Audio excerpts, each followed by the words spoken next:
હું ઓપરેશન માટે રાહ જોઈ રહી હતી। હોસ્પિટલની હવામાં દવાની તીવ્ર ગંધ હતી અને સફેદ રોશની એટલી ચમકદાર હતી કે આંખો ચૂંધાતી હતી। મારા કાંડા પર એક પ્લાસ્ટિકની પટ્ટી બાંધેલી હતી જેના પર મારું નામ લખેલું હતું। હું વારંવાર તે પટ્ટીને જોતી અને પછી છતને। દિલ જોર જોરથી ધડકી રહ્યું હતું, જાણે તેને પણ ખબર હોય કે આજે કંઈક થવાનું છે। મારા હાથમાં એક પાતળી ફાઇલ હતી જેમાં રિપોર્ટ હતા, ડૉક્ટરની પરચીઓ હતી અને એક કાગળ હતો જેના પર મેં સહી કરી હતી। મેં બરાબર યાદ પણ નહોતું કે ક્યારે કરી હતી, બસ એટલું યાદ હતું કે અમિતે કહ્યું હતું, માં, આ હોસ્પિટલની ફોર્માલિટી છે, બસ સહી કરી દો। અને નેહાએ મારી તરફ સ્મિત કરીને જોયું હતું, જાણે બધું તેમના હાથમાં હોય। હું બેન્ચ પર બેઠી હતી, મારા પગમાં હળવો સોજો હતો, પેટમાં એક વિચિત્ર ગભરાહટ હતી। સામે દિવાલ પર ઘડિયાળ ટીક ટીક કરી રહી હતી, દરેક ટીક મારા અંદર ડર વધારી રહી હતી। ત્યારે જ બહાર ગલિયારામાંથી મારા દીકરા અને દીકરીનો અવાજ આવ્યો। પહેલાં મને લાગ્યું કે તેઓ મારા માટે દુઆ કરી રહ્યા હશે કે ડૉક્ટરને કંઈક પૂછી રહ્યા હશે। મેં વિચાર્યું, સારું છે, બાળકો સાથે છે, આ ઉંમરે સાથે હોવું બહુ મોટી વાત હોય છે। હું મનોમન ભગવાનને કહી રહી હતી કે બસ મારી સર્જરી સારી થઈ જાય, હું ઘરે પાછી ફરીશ બાળકોની સાથે। પણ પછી તેમના શબ્દો મારા કાનોમાં એવા પડ્યા જાણે કોઈએ મારા માથા પર ઠંડુ પાણી નાખી દીધું હોય। ધીમે બોલ, નેહાએ કહ્યું। તેનો અવાજ બિલકુલ તેવો જ હતો, કાપનારો, તીવ્ર અને ઉતાવળમાં। અમિતનો અવાજ આવ્યો, અરે કોઈ સાંભળતું થોડું છે, તે તો અંદર બેઠી છે, યહી તો, નેહાએ ધીમા અવાજે કહ્યું। હમણાં સાંભળી લેશે તો બબાલ થઈ જશે, અત્યારે બસ શાંત રહો। ઓપરેશન થઈ જાય પછી બધું આપોઆપ, મારો શ્વાસ અટકી ગયો। પછી બધું આપોઆપ, આ શબ્દો બહુ અલગ લાગ્યા, જાણે તેઓ મારા ઠીક થવા વિશે નહીં પણ કોઈ બીજી વસ્તુ વિશે વાત કરી રહ્યા હોય। મેં મારું માથું થોડુંક ફેરવ્યું, હું તેમને જોઈ નહોતી શકતી, બસ અવાજો આવી રહ્યા હતા। તેઓ દિવાલની બીજી તરફ હતા, કદાચ ખૂણામાં। મેં મારો બેગ મારી પાસે સરકાવ્યો, મારી આંગળીઓ ઠંડી પડી ગઈ। હું જેટલું બની શકે તેટલી શાંત દેખાવા લાગી, જાણે મને કંઈ સંભળાતું જ ન હોય। નેહા બોલી, જુઓ, પછી લોકો પૂછશે કે માં ક્યાં રહેશે તો પહેલેથી નક્કી છે ને, અમે બોલી દઈશું આરામની જરૂર છે, કાળજીની જરૂર છે। અને પછી અમિતે વચ્ચે કહ્યું, હા હા, એ જ જગ્યા ઠીક રહેશે, ત્યાં બધું હોય છે, ખાવાનું પણ, દવા પણ, કોઈ ઝંઝટ નહીં। મારા પેટમાં કોઈએ જાણે પથ્થર મૂકી દીધો। એ જ જગ્યા? કઈ જગ્યા? મેં તેમને ક્યારેય આવી જગ્યાની વાત કરતા સાંભળ્યા નહોતા। મારા મગજમાં એક જ શબ્દ આવ્યો, વૃદ્ધાશ્રમ। શું તેઓ મારા માટે એ જ વિચારી રહ્યા છે? મેં મનોમન કહ્યું, નહીં નહીં, કદાચ હું ખોટું સમજી રહી છું। બાળકો મારા માટે આટલું ખરાબ કેવી રીતે વિચારી શકે? હું તેમની માં છું, મેં તેમના ભણતર માટે રાતો કાઢી છે, મેં મારી પસંદગીની વસ્તુઓ છોડી દીધી જેથી તેમને ક્યારેય કોઈ કમી ન લાગે। મારો દીકરો, મારી દીકરી, આ કેવી રીતે? પણ નેહાની આગામી વાતથી મારા બધા કદાચ તૂટી ગયા। અને તે કાગળ? નેહાએ પૂછ્યું। અમિત બોલ્યો, કાગળો તો સાઇન થઈ ગયા, બસ બેંકવાળો હિસ્સો બાકી છે। નેહાએ ધીમેથી હસીને કહ્યું, સહી તો થઈ ગઈ, કારણ કે મને લાગ્યું આ ઈલાજનો છે। માં હંમેશા વિશ્વાસ કરી લે છે, એ જ તેની આદત છે। મારી આંખો સામે એકદમ ધુમ્મસ છવાઈ ગયું, મને લાગ્યું મારું દિલ ખરેખર અડકી જશે। મારા અંદર કંઈક તૂટવાનો અવાજ આવ્યો, શાંત પણ બહુ ઊંડો। મેં મારા હાથની ફાઇલને કડક કરીને પકડી લીધી, તે પાનાઓ પર મારી એ સહી હતી। શું મેં ખરેખર સમજ્યા વિના સહી કરી દીધી હતી? શું એ જ પાનાઓમાં મારું ભવિષ્ય લખાયેલું હતું, મારું ઘર, મારી બચત, મારા નિર્ણયો? અને હું અહીં બેઠી હતી, ઓપરેશનની રાહ જોઈ રહી હતી, અને બહાર મારા બાળકો મારા જીવનનો નકશો બનાવી રહ્યા હતા। નેહા બોલી, બસ, ઓપરેશન પછી તે નબળી રહેશે, તે જ સમયે સૌથી સરળ હોય છે।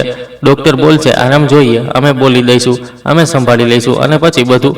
અમિતે કહ્યું, બસ કોઈ શોખ ન થાય, સંબંધીઓને પણ સાચી વાત જણાવવી પડશે, નહીં તો લોકો વાતો કરશે। નેહાએ ઠંડા સ્વરે કહ્યું, લોકો શું બોલે છે, મને ફરક નથી પડતો, મને બસ એ જોઈએ છે કે પછી કોઈ હાથ ન નાખે, બધું સાફ થઈ જાય, એકદમ સાફ। મારા કાન ગરમ થઈ ગયા, મારી આંખોમાં પાણી ભરાઈ આવ્યું, પણ હું રડી નહીં। રડવાથી તેમને ખબર પડી જાત, અને જો તેમને ખબર પડી જાત તો તેઓ વધુ સાવચેત થઈ જાત। મને ડર લાગી રહ્યો હતો, પણ એ જ ડરની નીચે એક નવી વસ્તુ પેદા થઈ રહી હતી, સખ્તાઈ, એક એવી સખ્તાઈ જે મેં ક્યારેય મારામાં અનુભવી નહોતી।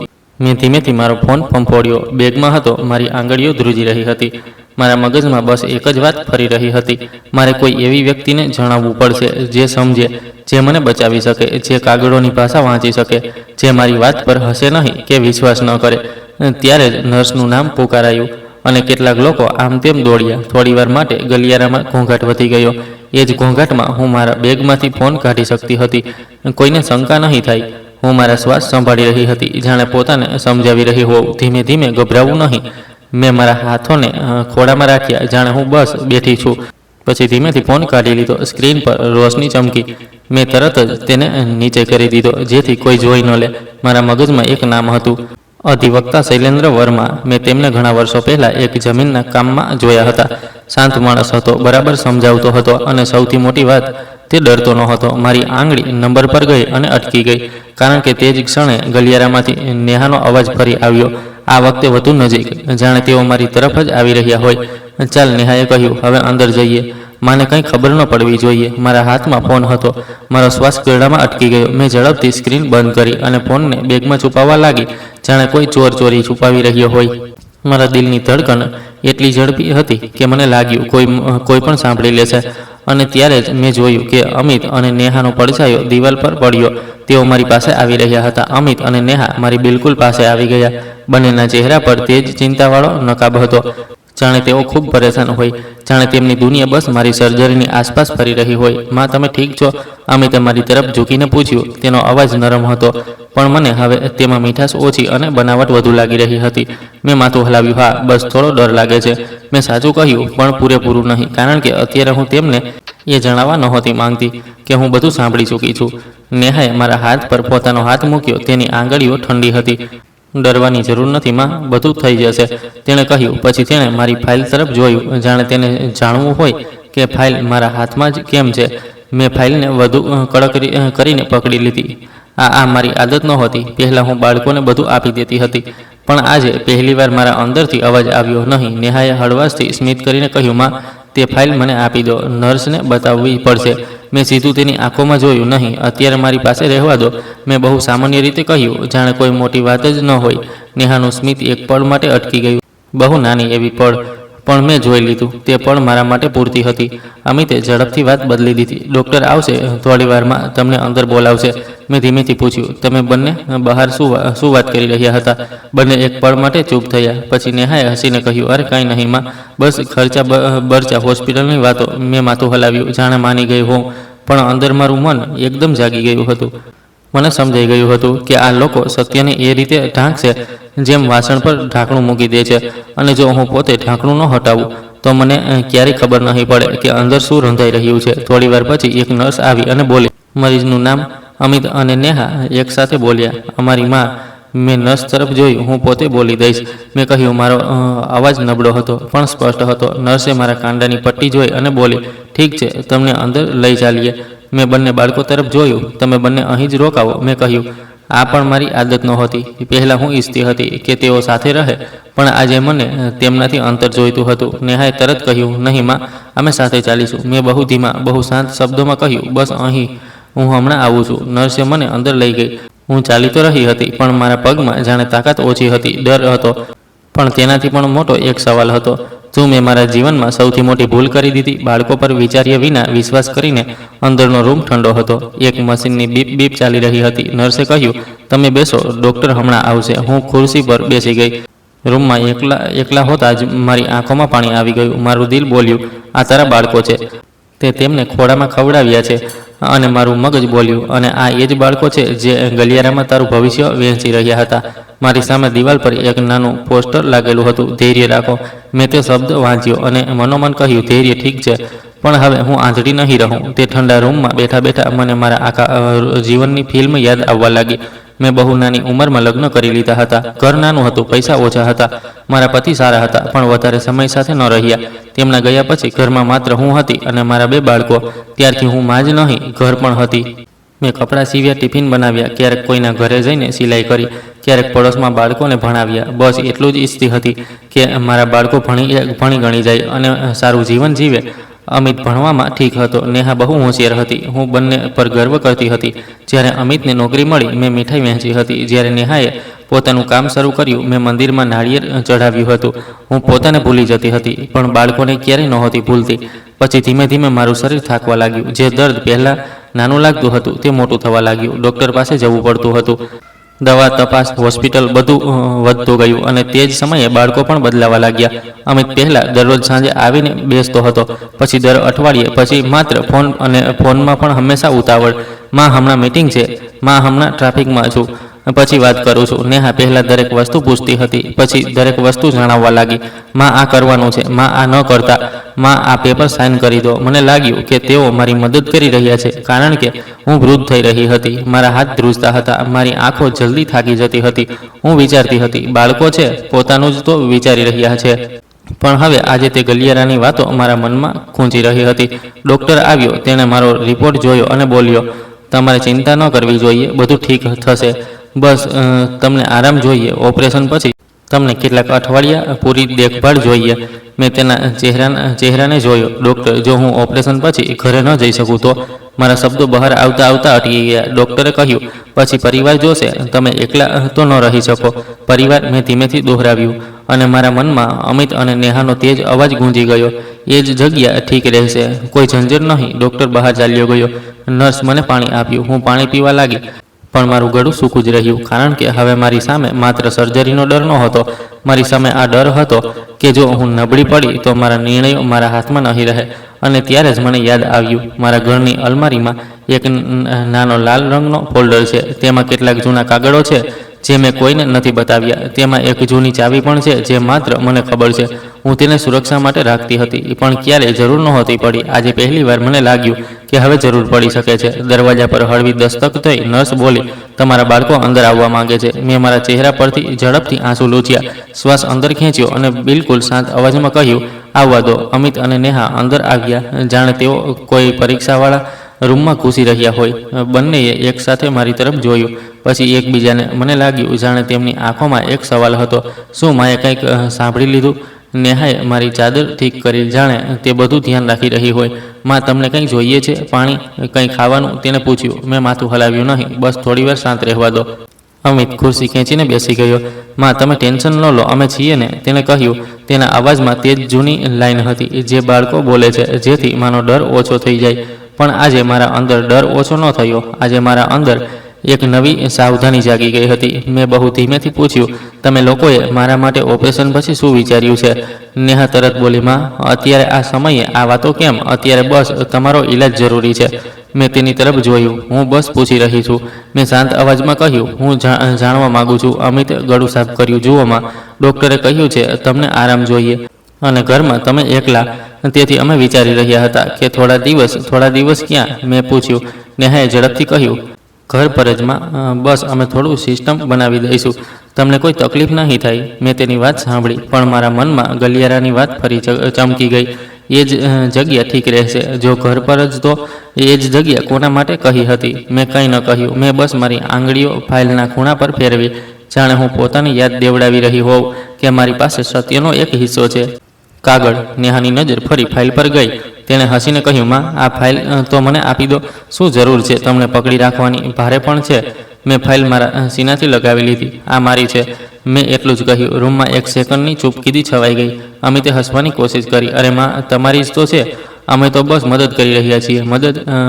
મેં મનમાં દોહરાવ્યું. પછી ધીમેથી કહ્યું, ઠીક છે, અત્યારે રહેવા દો. નર્સ કવિતા રૂમમાં આવી.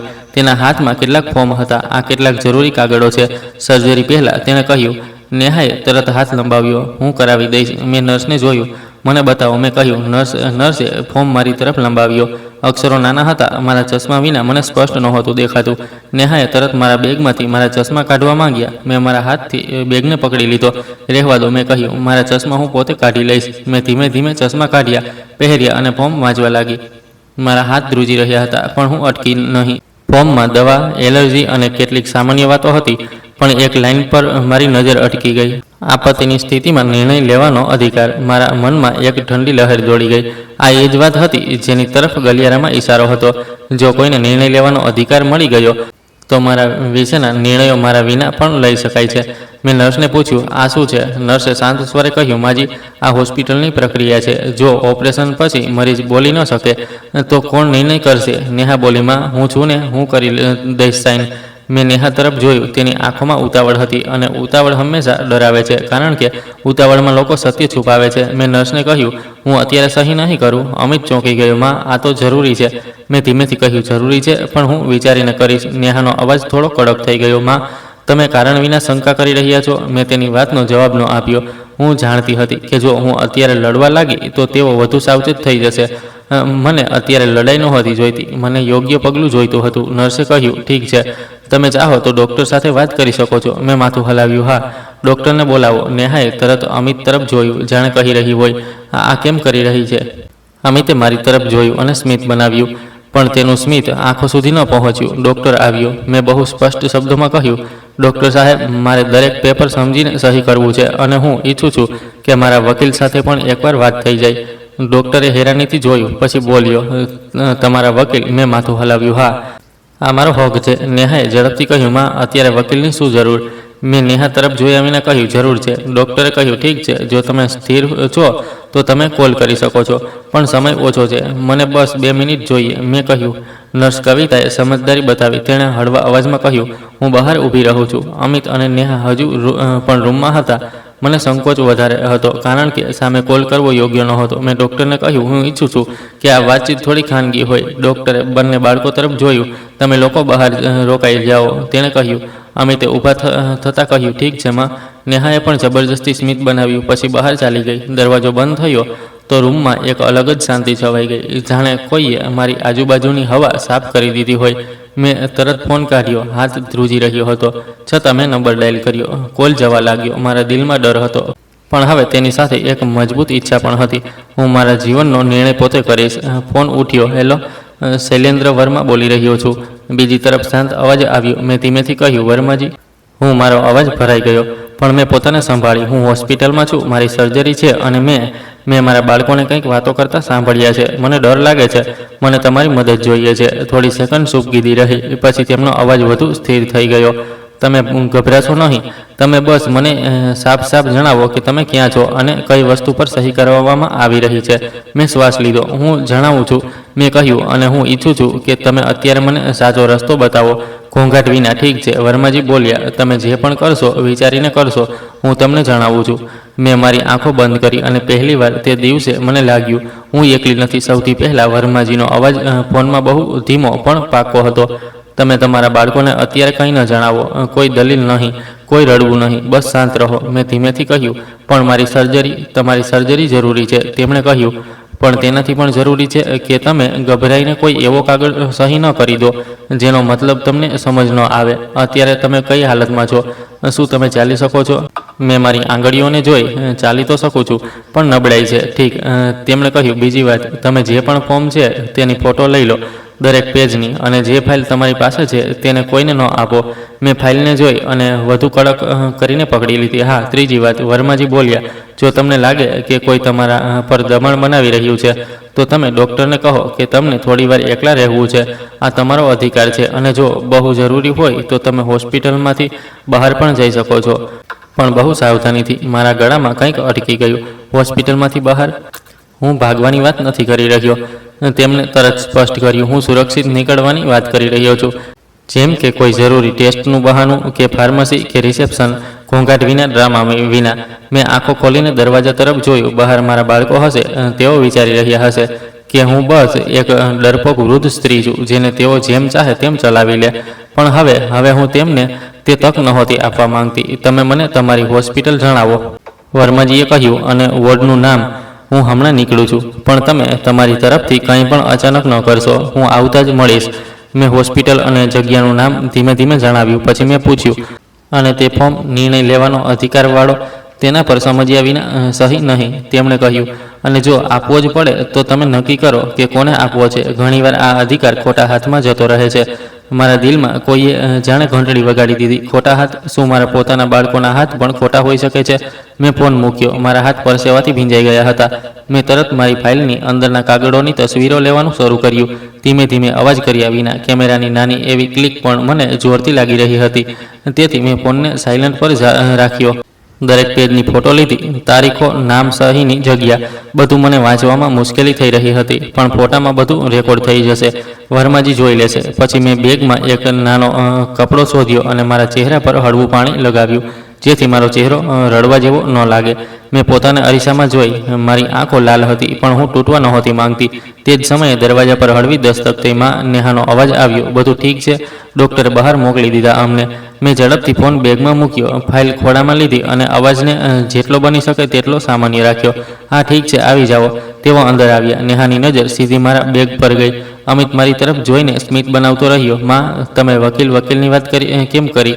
અમિતે બહુ હળવા અંદાજમાં પૂછ્યું, જાણે તે બસ એમ જ પૂછી રહ્યો હોય. મેં મારા શબ્દો પસંદ કરીને બોલ્યા, એમ જ, બસ આ કાગળ સમજમાં નહોતો આવી રહ્યો. નેહાએ તરત કહ્યું, માં, તમને અમારા પર વિશ્વાસ નથી? તે સવાલ નહોતો, તે દબાણ હતું. મારા અંદર ગુસ્સો આવ્યો, પણ મેં તેને ગળી લીધો. વિશ્વાસ છે, મેં કહ્યું, પણ હું હવે દરેક વસ્તુ સમજીને કરીશ. નેહાના હોઠ પાતળા થઈ ગયા. તમારે પરેશાન કરનારી વાતો વિચારવાની જરૂર નથી. અમે છીએ ને? મેં મનમાં કહ્યું, હા, તમે છો, એ જ તો ડર છે. નર્સ કવિતા ફરી અંદર આવી. માજી, ઓપરેશન થિયેટરની તૈયારી શરૂ કરવાની છે. થોડી વારમાં તમને લઈ જશે. મારા પેટમાં ફરી તે જ ડર ઉછળ્યો. ઓપરેશન થિયેટરનું નામ સાંભળતા જ દિલ આપોઆપ ઝડપથી ધડકવા લાગે છે. મેં મારી ખુરશીના હાથને કડક કરીને પકડી લીધો. નેહા તરત ઊભી થઈ. હું સાથે ચાલીશ. મેં બહુ સ્પષ્ટ કહ્યું, નહીં, અત્યારે નહીં. અમિત બોલ્યો, માં, હું ઈચ્છું છું. મેં ધીમા પણ મજબૂત સ્વરે કહ્યું કે મને અત્યારે થોડી મિનિટ એકલા છોડી દેવામાં આવે. નેહાએ નર્સ તરફ જોયું, પછી મારી તરફ. માં, આ શું કરી રહ્યા છો? નર્સ કવિતાએ મારી તરફ જોયું. કદાચ તેણે મારી આંખોમાં કંઈક અલગ જોયું. ડર નહીં, સાવધાની. તેમણે કહ્યું કે આ તેમનો આરામનો સમય છે. તમે લોકો બહાર રોકાઈ જાઓ. નેહા જેવું કંઈ બોલવા જતી હતી. અમિતે તેનો હાથ પકડીને તેને રોકી લીધી. ઠીક છે, તેણે કહ્યું, અમે બહાર છીએ. તેઓ બહાર ચાલ્યા ગયા. દરવાજો બંધ થયો. હું ફરી એકલી હતી, પણ આ વખતે એકલતા એવી નહોતી જેવી પહેલાં હતી. આ વખતે મારી પાસે એક રસ્તો હતો. મેં નર્સ કવિતા તરફ જોયું. બેટા, શું અહીં કોઈ એવો રસ્તો છે જેનાથી હું રિસેપ્શન સુધી જઈ શકું? વધારે લોકોની વચ્ચે ગયા વિના? નર્સે થોડુંક ચોંકીને જોયું. રિસેપ્શન? હમણાં તો તમારું ઓપરેશન. મને બસ 2 મિનિટ જોઈએ. મેં વિનંતી ન કરી. મેં એક વાતની જેમ કહ્યું, એક જરૂરી કોલ અને એક જરૂરી કામ, પછી હું પાછી આવી જઈશ. નર્સ કવિતાએ મારી તરફ ધ્યાનથી જોયું. પછી તેનો અવાજ બહુ ધીમો થઈ ગયો. ઠીક છે માજી, તમારા માટે એક નાનો કોરિડોર છે પાછળનો. ત્યાં ભીડ ઓછી રહે છે. હું તમને ત્યાં સીધું લઈ જઈ શકું છું. મારા અંદર એક ઝટકો લાગ્યો, ડર અને આશાનો. ઠીક છે, મેં કહ્યું, બસ કોઈને કહેતી નહીં. નર્સે માથું હલાવ્યું. હું કંઈ નહીં બોલું. મેં મારો બેગ ખભા પર રાખ્યો, ફાઇલ કોળામાં દબાવી અને ધીમે ધીમે ઊભી થઈ. મારા ઘૂંટણ ધ્રુજ્યા, પણ હું અટકી નહીં. દરેક પગલા પર મને લાગી રહ્યું હતું કે પાછળથી કોઈ અવાજ આવશે. માં, ક્યાં જઈ રહ્યા છો? પણ કંઈ ન થયું. નર્સે મને એક સાઈડવાળા રસ્તેથી લઈ ગઈ. ત્યાં રોશની ઓછી હતી, લોકો પણ ઓછા. મારા પગલાઓનો અવાજ મને ખૂબ જોરથી લાગી રહ્યો હતો, જાણે આખી હોસ્પિટલ સાંભળી રહી હોય. અમે એક નાના દરવાજા પાસે રોકાયા. નર્સે કહ્યું, અહીંથી તમે રિસેપ્શન તરફ વળી જાઓ અને માજી, જલ્દી પાછા આવી જજો. ઓટીનો ટાઈમ. મેં માથું હલાવ્યું. આવી જઈશ. મેં દરવાજો ખોલ્યો અને એક અલગ ગલિયારામાં આવી ગઈ. ત્યાં સામે એક લિફ્ટ હતી. લિફ્ટની ઉપર લાલ લાઇટ સળગી રહી હતી. ડાઉન. મેં બટન દબાવ્યું. મારા હાથ ફરી ધ્રુજી રહ્યા હતા. ત્યારે જ મારા ફોન પર એક મેસેજ આવ્યો, વર્માજીનો. હું હોસ્પિટલના રસ્તેમાં છું. તમે બિલકુલ શાંત રહો. કોઈ પેપર સાઇન ન કરશો. અને જો તમને લાગે કે ખતરો છે તો તરત કોઈ સુરક્ષિત જગ્યાએ જાઓ. મારો શ્વાસ ઝડપી થઈ ગયો. લિફ્ટના દરવાજા ખુલી ગયા અને તે જ ક્ષણે પાછળથી કોઈનો ઝડપી પગલાંનો અવાજ આવ્યો, જાણે કોઈ મને શોધતું તે જ તરફ આવી રહ્યું હોય. મારા કાનોમાં તે જ ઝડપી પગલાંનો અવાજ ગૂંજી રહ્યો હતો. લિફ્ટનો દરવાજો ખુલ્લો હતો અને મારા સામે ખાલી ડબ્બાની જેમ ઊભી હતી, જાણે કહી રહી હોય, હવે નિર્ણય કરો. મેં પાછળ ફરીને ન જોયું, કારણ કે ઘણીવાર પાછળ જોવાથી ડર વધુ વધી જાય છે. મેં બસ મારો બેગ કડક કરીને પકડ્યો, ફાઇલને સીનાથી લગાવી અને લિફ્ટની અંદર એકદમ ખૂણામાં ઊભી રહી ગઈ. મારો શ્વાસ એટલો ઝડપી ચાલી રહ્યો હતો કે મને પોતાને સંભળાઈ રહ્યો હતો. દરવાજો બંધ થવા લાગ્યો ત્યારે જ એક હાથ વચ્ચે આવી ગયો. રોકો, કોઈએ કહ્યું. મારું દિલ જાણે ઉછળીને ગળામાં આવી ગયું. દરવાજો ફરી ખુલી ગયો. મેં નજર ઉઠાવી તો અમિત સામે હતો. માથા પર હળવો પરસેવો, આંખોમાં ઉતાવળ અને ચહેરા પર નકલી ચિંતામાં. તમે અહીં શું કરી રહ્યા છો? તેણે ધીમેથી કહ્યું, પણ તેના અવાજમાં પ્રેમ ઓછો અને સવાલ વધારે હતો. ઓટીનો ટાઈમ થઈ રહ્યો છે. મેં મારા ચહેરાને બિલકુલ સામાન્ય રાખવાની કોશિશ કરી. હું રિસેપ્શનથી એક વાત પૂછવા જઈ રહી હતી. મેં કહ્યું, મારી કેટલીક દવાઓના નામ. અમિતે મારી ફાઇલ તરફ જોયું. ફાઇલ પણ સાથે લઈ આવ્યા? મેં તરત કહ્યું, હા, કારણ કે આમાં મારો રિપોર્ટ છે.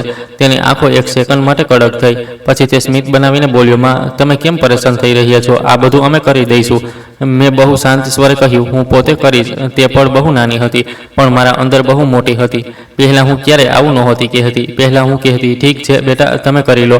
પણ આજે મારા મોંમાંથી હું નીકળ્યું. અને અમિતે તે સાંભળી લીધું. તે લિફ્ટમાં અંદર આવ્યો. દરવાજો બંધ થઈ ગયો. હવે અમે બંને એક નાના ડબ્બામાં એકલા હતા. માં, સાચું કહો, અમિતે કહ્યું. તમે ઠીક છો ને? શું તમે અજીબ વ્યવહાર કરી રહ્યા છો? મેં તેની તરફ જોયું. તેની આંખો મારી આંખોથી મળી નહોતી રહી. તે વારંવાર મારી ફાઇલ, મારા બેગ અને મારી આંગળીઓને જોઈ રહ્યો હતો, જાણે તેને ડર હોય કે મારી પાસે કોઈ વસ્તુ છે જે તેના પ્લાનને બગાડી દેશે. મેં ધીમેથી કહ્યું, અમિત, હું બસ ડરી ગઈ હતી. ઓપરેશનનો ડર છે. અમિતે રાહતનો શ્વાસ લીધો, જાણે તેને આ જ જવાબ જોઈતો હતો. હા માં, ડર તો લાગશે જ, પણ તમે ચિંતા ન કરો, અમે બધું સંભાળી લઈશું. બધું, મેં મનમાં દોહરાવ્યું. બધું એટલે શું? મારું ઘર, મારા પૈસા, મારો નિર્ણય, મારું શરીર, મારું જીવન.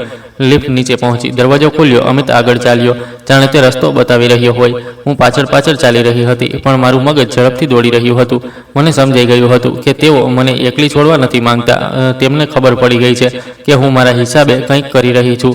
રિસેપ્શન એરિયામાં લોકો હતા, ભીડ હતી, અવાજો હતા. અહીં બૂમો પાડવી પણ સરળ હતી અને મદદ માંગવી પણ. મેં જાણી જોઈને થોડું ધીમું પગલું રાખ્યું, જેથી હું આસપાસનું વાતાવરણ જોઈ શકું. માં, જલ્દી, અમિતે કહ્યું. ડૉક્ટર નારાજ થઈ જશે. મેં ધીમેથી કહ્યું, બસ 2 મિનિટ. રિસેપ્શનની પાસે એક નાનો કાઉન્ટર હતો, જ્યાં દવાઓ અને બિલની વાતો થતી હતી. મેં ત્યાં ઊભા રહીને એવું બતાવ્યું જાણે હું કોઈને પૂછી રહ્યો હોઉં, પણ અસલમાં મારી નજર માત્ર એક વસ્તુ શોધી રહી હતી, વર્માજી. અને ત્યારે જ મારી નજર સામેની તરફ ગઈ. એક માણસ, સાદા કપડાં, હાથમાં ફાઇલ, આંખોમાં તેજી, ભીડમાં આમ તેમ જોઈ રહ્યો હતો, જાણે કોઈને શોધી રહ્યો હોય. મને તેનો ચહેરો યાદ હતો. આ જ હતા અધિવક્તા શૈલેન્દ્ર વર્મા. મારા અંદર એકદમથી ગરમાહટ દોડી ગઈ, જાણે કોઈએ અંધારામાં દીવો સળગાવી દીધો હોય, પણ તેની સાથે ડર પણ. જો અમિતે તેમને જોઈ લીધા તો. મેં તરત મારો ચહેરો થોડો બીજી તરફ કર્યો અને ફોન કાઢ્યો. સ્ક્રીન પર ઝડપથી મેસેજ ટાઈપ કર્યો, બહુ નાનો, કારણ કે સમય ઓછો હતો. હું રિસેપ્શનની પાસે છું. મારી સાથે અમિત છે. તમે સીધા મારી પાસે ન આવો, પહેલાં દૂરથી જુઓ. મેં મોકલી દીધો અને ફોન તરત પાછો બેગમાં મૂકી દીધો. અમિતે મારી તરફ જોયું. માં, તમે કોને મેસેજ કરી રહ્યા છો? મેં ગભરાયા વિના કહ્યું. નેહાને જણાવી રહી છું કે હું નીચે છું. અમિતે કંઈ ન કહ્યું, પણ તેની આંખો હજુ પણ ચોંકી હતી, જાણે તે દરેક પગલા પર મને પકડવાની કોશિશ કરી રહ્યો હોય. તે વખતે એક નર્સ પાસેથી પસાર થતાં કહ્યું, મેડમ, તમારે ઉપર જવાનું છે ને? ઓટીનો ટાઈમ થઈ રહ્યો છે. મેં નર્સ તરફ જોયું અને બહુ ધીમા અવાજમાં કહ્યું, મને 2 મિનિટ જોઈએ, બહુ જરૂરી છે. નર્સે મારી આંખો જોઈ. કદાચ તેને પણ લાગ્યું કે મામલો માત્ર જીદનો નથી. તેણે બસ એટલું કહ્યું, જલ્દી કરો મેડમ. અમિતે ફરી દબાણ કર્યું, માં, ચાલો.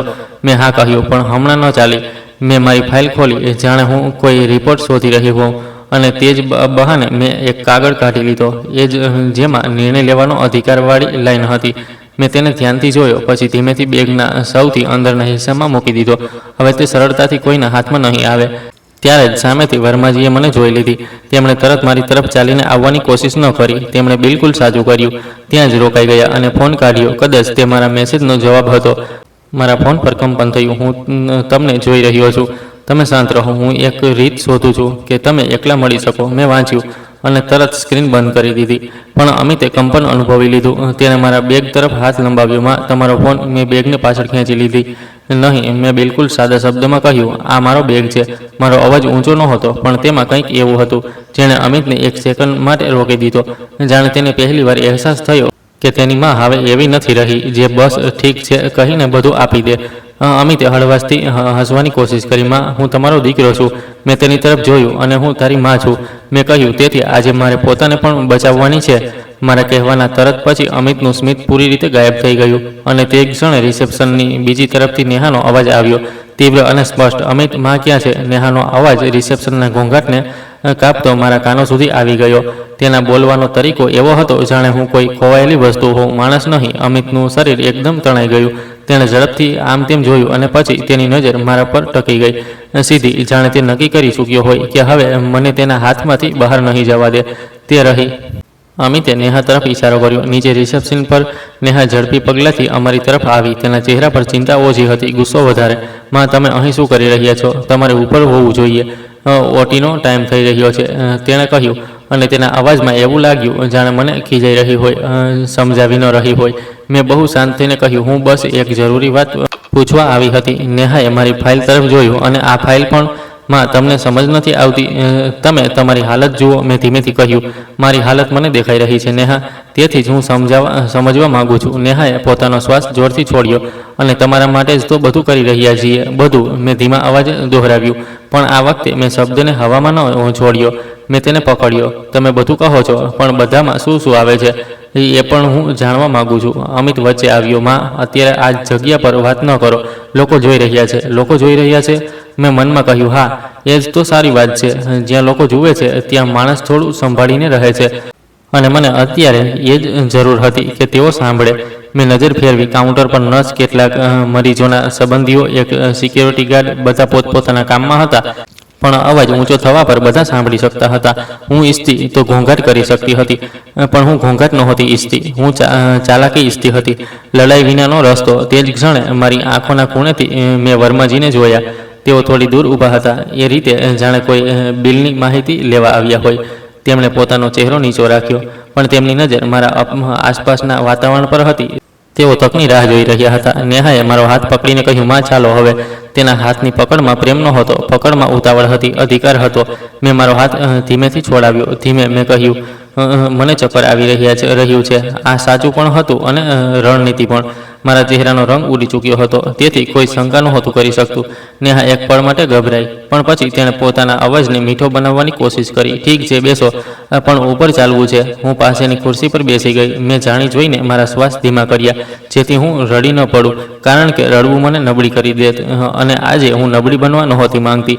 અમિતે ઝૂકીને ધીમેથી કહ્યું, માં, તમે અમને પરેશાન ન કરો. તમે બસ સર્જરી કરાવી લો, બાકી અમે જોઈ લઈશું. મેં તેની તરફ જોયું. એ જ તો તકલીફ છે. મેં બહુ ધીમા અવાજે કહ્યું, જેથી માત્ર તે સાંભળી શકે.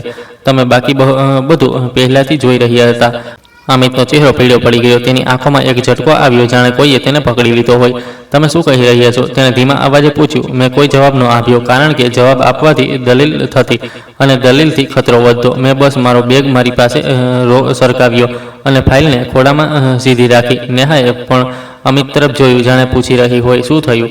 અમિતે માથું હળવું હલાવ્યું, જાણે કહી રહ્યો હોય, કંઈ નહીં. પણ હું સમજી ગઈ. અમિતને હવે ખબર પડી ગઈ હતી કે મેં કંઈક સંભાળ્યું છે, કે ઓછામાં ઓછું મને શંકા થઈ ગઈ છે, અને શંકા જ તેમના માટે ખતરો હતો. નેહાએ પોતાનો ફોન કાઢ્યો. હું ડૉક્ટરને બોલી દઉં છું, તેણે કહ્યું. માં નીચે આવી ગઈ છે. નીચે આવી ગઈ છે? મત બોલો, મેં તરત કહ્યું, પણ બહુ શાંત સ્વરે. પહેલાં મને પાણી પીવડાવી દો. નેહાએ ચોંકીને મને જોયું. માએ મારી તરસ નહીં, મારો સમય ખરીદો હતો. પાણી, મેં ફરી કહ્યું. અમિતે ઝડપથી પાણી લેવા માટે પગલું વધાર્યું, જાણે તેને કંઈક કરીને બતાવવું હોય. નેહા ત્યાં જ ઊભી રહી. તેની આંખો મારી આંખોને જોતી રહી. તેની આંખોમાં એક સવાલ ફરી રહ્યો હતો, શું માએ ખરેખર સાંભળી લીધું? જો હા, તો કેટલું? અને ત્યારે જ વર્માજી બહુ સામાન્ય રીતે પાસેના કાઉન્ટર સુધી આવ્યા. તેમણે કાઉન્ટરવાળી છોકરીને કંઈક પૂછ્યું. પછી જેવી તે બીજી તરફ ફરી, વર્માજીએ પોતાની ફાઇલમાંથી એક નાનો કાર્ડ કાઢ્યો અને તેને એ રીતે પાડ્યો, જાણે ભૂલથી પડી ગયો હોય. મારી ખુરશીની પાસે કાર્ડ જમીન પર પડ્યો. નેહાએ જોયું નહીં. અમિત પાણી લેવા ગયો હતો અને મારી પાસે માત્ર 1 સેકન્ડ હતી. મેં મારો હાથ નીચે કર્યો, જાણે હું મારો દુપટ્ટો ઠીક કરી રહી હોઉં, અને કાર્ડ ઉઠાવી લીધો. કાર્ડ પર માત્ર નામ અને નંબર હતો, અને પાછળ એક લાઈન, બહુ નાની, ટોયલેટની પાસેના કોરિડોરમાં જમણી તરફ, સ્ટોર રૂમની સામે 2 મિનિટ. મારા અંદર એક ઝડપી ધડકન ઉઠી, ડરની નહીં, આશાની. અમિત પાણી લઈને આવ્યો. માં, પાણી, તેણે કહ્યું. મેં પાણીનો ઘૂંટ લીધો, પછી ધીમેથી કહ્યું, મને વોશરૂમ જવું છે. નેહા ઝડપથી બોલી, અત્યારે માં? તમે? મેં તેને વચ્ચે જ રોકી દીધી. અત્યારે, મેં કહ્યું, અને મારે એકલા જવું છે. બસ નર્સને કહી દેજો કે તે બહાર ઊભી રહે. નેહાના ચહેરા પર સ્પષ્ટ નારાજગી હતી. તમે એકલા નથી જઈ શકતા. મેં તેની આંખોમાં જોઈને બહુ સીધી વાત કહી, બિલકુલ બાળકો જેવી ભાષામાં, જેથી કોઈ પણ સમજી શકે. નેહા, જો તું મારી પાછળ આવી તો હું જોરથી બોલી દઈશ કે તમે લોકો મને ડરાવો છો, અને અહીં બધા લોકો સાંભળશે. આ ધમકી નહોતી, આ સીમા હતી. અને સીમા સાંભળતા જ નેહાનો ચહેરો બદલાઈ ગયો. તેને સમજાઈ ગયું કે હવે હું માત્ર માં નથી, હું એક માણસ છું જેની પાસે અવાજ પણ છે. અમિતે ઝડપથી કહ્યું, ઠીક છે માં, તમે જાઓ, અમે અહીં જ છીએ. હું ઊભી થઈ. મારા પગ ધ્રુજી રહ્યા હતા, પણ હું ચાલી. મેં કોરિડોર તરફ પગલાં વધાર્યા, તે જ તરફ જ્યાં કાર્ડે કહ્યું હતું. મારા દિલમાં માત્ર એક વાત ગૂંજી રહી હતી, હવે મને સત્ય જાણવું છે, અને મારા જ બાળકોથી પોતાને બચાવવાની છે. હું વોશરૂમવાળા કોરિડોરમાં ધીમે ધીમે ચાલી. દિવાલો ઠંડી હતી, લાઇટ હળવી પીળી હતી. મારા પગલાંના નાના હતા, પણ મારો નિર્ણય મોટો હતો. કાર્ડમાં જે લખ્યું હતું તે જ જગ્યા સામે હતી, જમણી તરફ, સ્ટોર રૂમની સામે. ત્યાં એક નાનો ખાલી હિસ્સો હતો, જ્યાં કોઈ વધારે નહોતું રોકાતું. વર્માજી પહેલાંથી ત્યાં ઊભા હતા. તેમણે મને જોતા જ અવાજ ધીમો રાખ્યો, માજી, તમે ઠીક છો? મેં બસ એટલું કહ્યું. હું ડરી ગઈ છું, અને મને લાગે છે મારા પોતાના બાળકો મારી સાથે ખેલ ખેલી રહ્યા છે. વર્માજીએ મારી આંખોમાં જોયું. તમે જે સાંભળ્યું તે બહુ ગંભીર છે. પણ અત્યારે આપણે ગભરાઈશું નહીં, આપણે યોગ્ય રીતે પગલાં ઉઠાવીશું. સૌથી પહેલાં તમે આજે કોઈ એવો કાગળ સહી નહીં કરશો જેને તમે પૂરી રીતે સમજી ન લો. બીજું, તમારા બધા ડોક્યુમેન્ટ્સની કોપી મારી પાસે આવશે. ત્રીજું, હોસ્પિટલને લેખિતમાં જણાવવું પડશે કે કોઈ પણ નિર્ણય માટે તમારી અનુમતિ જરૂરી છે. મેં ધીમા અવાજે પૂછ્યું, પણ ઓપરેશન પણ થશે? વર્માજી બોલ્યા, પણ તમારી સુરક્ષાની સાથે. અત્યારે તમે મારી વાત ધ્યાનથી સાંભળો. તમે ડૉક્ટરને કહો કે તમે માત્ર ઓપરેશન અને ઇલાજ સાથે જોડાયેલા ફોર્મ સહી કરશો અને જે નિર્ણય લેવાનો અધિકારવાળો દસ્તાવેજ છે તેના પર તમે હમણાં રોકાશો. આપણે ડૉક્ટરની સામે સ્પષ્ટ કરીશું, ઇલાજ અલગ છે, અધિકાર અલગ. મારો શ્વાસ થોડો સંભાળાયો અને મારા બાળકો, વર્માજીએ બહુ શાંત રીતે કહ્યું, આજે તમે તેમની સાથે લડશો નહીં. આજે તમે બસ તેમને જણાવી દેશો કે હવે દરેક વસ્તુ કાયદાના હિસાબે થશે અને તમે કોઈ દબાણમાં નથી. મેં ધીમેથી માથું હલાવ્યું. મેં ક્યારેય વિચાર્યું નહોતું કે મારી સાથે આવું થશે. વર્માજીએ કહ્યું, અવારનવાર સૌથી મોટો દગો એ જ આપે છે જેના પર આપણે સૌથી વધુ વિશ્વાસ કરીએ છીએ. પણ અત્યારે તમે મજબૂત રહો. તેમણે મારા ફોન તરફ ઇશારો કર્યો. તમારી પાસે ડોક્યુમેન્ટ્સની ફોટો છે? મેં કહ્યું, હા. ઠીક. તેમણે કહ્યું, મને મોકલી દો. અને એક વાત, જો તમારો ઇલાજ તરત જરૂરી છે તો આપણે ઇલાજ રોકીશું નહીં. આપણે બસ એ નક્કી કરીશું કે ઇલાજના નામે તમારું ભવિષ્ય કોઈ બીજું નક્કી ન કરે. મને એવું લાગ્યું જાણે મારા ખભા પરથી થોડો બોજ ઉતરી ગયો હોય. મેં તસવીરો વર્માજીને મોકલી દીધી. મારા હાથ ધ્રુજી રહ્યા હતા, પણ આ વખતે ધ્રુજવામાં ડર ઓછો હતો અને કોશિશ વધારે. વર્માજીએ કહ્યું, હવે તમે પાછા ચાલો, જાણે કંઈ ન થયું હોય, અને ડૉક્ટરની સામે હું તમારી તરફથી વાત કરીશ. મેં હિંમત કરીને પૂછ્યું, તમે મારી સાથે અંદર ચાલશો? હા, વર્માજી બોલ્યા, હવેથી તમે એકલા નથી. હું પાછી તે જ તરફ ચાલી જ્યાં અમિત અને નેહા હતા. તેઓ બંને મને જોતા જ ઝડપથી મારી પાસે આવ્યા, જાણે હું ક્યાંક ભાગી ન જાઉં. નેહાએ કહ્યું, માં, આટલી વાર લગાવી દીધી? ડૉક્ટરનો ટાઈમ. મેં નેહાની વાત વચ્ચે ન કાપી. મેં બસ મારો અવાજ બહુ સ્પષ્ટ રાખ્યો. હું હવે સમજ્યા વિના કોઈ કાગળ સહી નહીં કરું. અમિતે તરત કહ્યું, માં, અમે તમારા માટે. મેં ધીમેથી તેની તરફ જોયું. મેં ગલિયારામાં તમારા બંનેની વાતો સાંભળી છે. તે બંનેના ચહેરા એકદમ બદલાઈ ગયા. નેહાની આંખો ફેલાઈ ગઈ. અમિતના હોઠ સુકાઈ ગયા. એક પળ માટે બંનેના શરીર જાણે જામી ગયા. નેહાએ તરત સંભાળીને કહ્યું, માં, તમે ખોટું સમજી રહ્યા છો. ખોટું? મેં પૂછ્યું, તો પછી એ જગ્યા કોઈ ઝંઝટ નહીં, સહી થઈ ગયા. આ બધું શું હતું? અમિતે ધીમા અવાજમાં કહ્યું, માં, અમે બસ તમારું ધ્યાન રાખી રહ્યા હતા. મેં માથું હલાવ્યું. ધ્યાન રાખવું અને પ્લાન બનાવવો અલગ હોય છે, અમિત. તે જ સમયે ડૉક્ટર અને નર્સ કવિતા આવી ગયા. વર્માજી પણ ત્યાં આવી પહોંચ્યા. બિલકુલ સામાન્ય રીતે. ડૉક્ટરે પૂછ્યું, શું વાત છે? બધું ઠીક છે? વર્માજીએ આગળ વધીને બહુ શાંત રીતે કહ્યું, ડૉક્ટર સાહેબ, હું આ મરીઝનો વકીલ છું. મારી ક્લાયન્ટ ઇલાજ કરાવવા માગે છે, પણ કોઈ પણ કાયદાકીય કે અધિકારવાળા ફોર્મ પર સહી કરતા પહેલાં તેમને પૂરેપૂરું સમજાવવામાં આવે અને જે પણ નિર્ણય લેવાનો અધિકારવાળો દસ્તાવેજ છે તે આજે રોકાવવામાં આવે. ઇલાજ અલગ છે, અધિકાર અલગ. ડૉક્ટરે એક સેકન્ડ વિચાર્યું, પછી માથું હલાવ્યું. ઠીક છે, ઇલાજના ફોર્મ અલગ રહેશે, બાકીના કાગળ પછી. નેહા તરત બોલી, પણ ડૉક્ટરે હાથ ઊંચો કરીને કહ્યું, આ મરીઝનો અધિકાર છે અને હું આના પર દલીલ નહીં કરું. તે પળ હું પહેલીવાર ખરેખર સીધી બેઠી. મારા અંદર એક અજીબ શાંતિ આવી. હું ડરી રહી હતી, પણ હવે ડરની સાથે સહારો પણ હતો. નર્સ કવિતાએ મારા હાથમાં પાણીનો ગ્લાસ આપ્યો અને ધીમેથી બોલી, માજી, તમે ઠીક કરી રહ્યા છો. મેં તેને બસ આંખોથી ધન્યવાદ કહ્યું.